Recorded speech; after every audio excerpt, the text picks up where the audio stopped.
لایەکێکی دیکە لە یاریەکانی هەفتەی شەشەمی قۆناغی کۆتایی خولی نایابی کوردستان هەندرێن میوانداری زاخۆی کرد.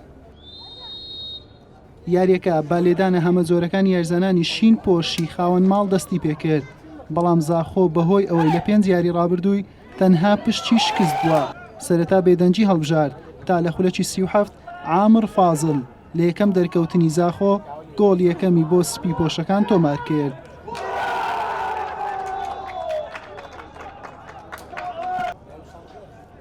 هەندرێن هەوڵەکانی بۆ گۆڵ یەکسانی دەست پێ کردەوە.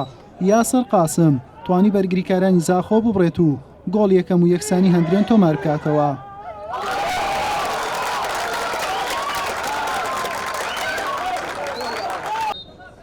لا نیوەی دووەم هەندرێن جارێکی دیکە بە هەموو شێوەیەک هەوڵی گۆڵی دەدا، بەڵام زاخۆ سوودمەند بوو کاتێک لە خولە چێشتاویەکی یاریەکە هۆگر عەبداڵ گۆڵی دووەمی بۆ یانەکەی زیاد کرد.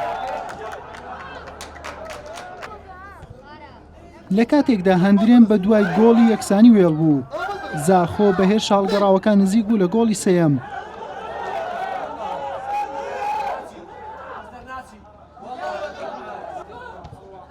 یاریەکە با 2 گۆڵ بەرامبەر بە گۆڵێک با سوودی زاخۆی میوان بە کۆتا هات.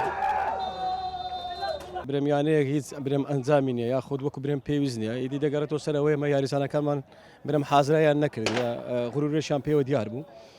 بەخۆی لەو برێم قۆناغی بەڕاستی هەنێک زار برێم تووشی ئەغڵات دەبێنە، ئەو ئەغڵاتان یان یاریزان دەکە یان ڕاهێنەر دەکە، بەڵام من بەڕاستی ئەو دووەم یاریە نابژوان بەڕاستی بە من غەڵەت دەکە بەرامبەرم برێم بە ئێمە.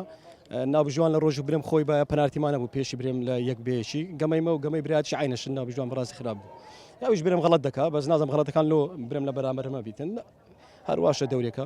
ئەم گەڵی لعبە ئەم نزیکی گۆڵە بین بەس رب العالمین توفیق ندام و تا 5 لعبة خسارات بين لازم على الأقل نكحت وحف نقطة حتى 8 نقطة مهابون FC نقطة يعني من FC دابون بس الحمد لله بطاب كوني أو إن شاء الله أفتح لعبة موينجك مع البرم إن شاء الله أم خسارة نابن كيش فريق بدو كي بدنو مع البرم أم فون بينش لعبة هم السري اللي يستقبل أم نسح كان مرحلة عولي أو أم بينش لعبة بوري كوما 0 نقطتين ما في أم فون بينش لعبة هم مش حمي فريق بتر نقطة بينن بەمەنجامە زاخۆ بە یەکەم سەرکەوتنی یەکەم سێ خاڵ ئاشنابوو لەم قۆناغا با 3 خاڵ لە خانەی کۆتاییە و هیوایەکی کەمی بۆ خۆی زیندوو کردەوە تاوەکو ڕکابەری یانەکانی دیکە بکات. هەندرێنیش بە 8 خاڵ لە خانەی 4ەم مایەوە. حوسێن محەممەد، کەناڵی ئاسمانی پێام، هەولێر.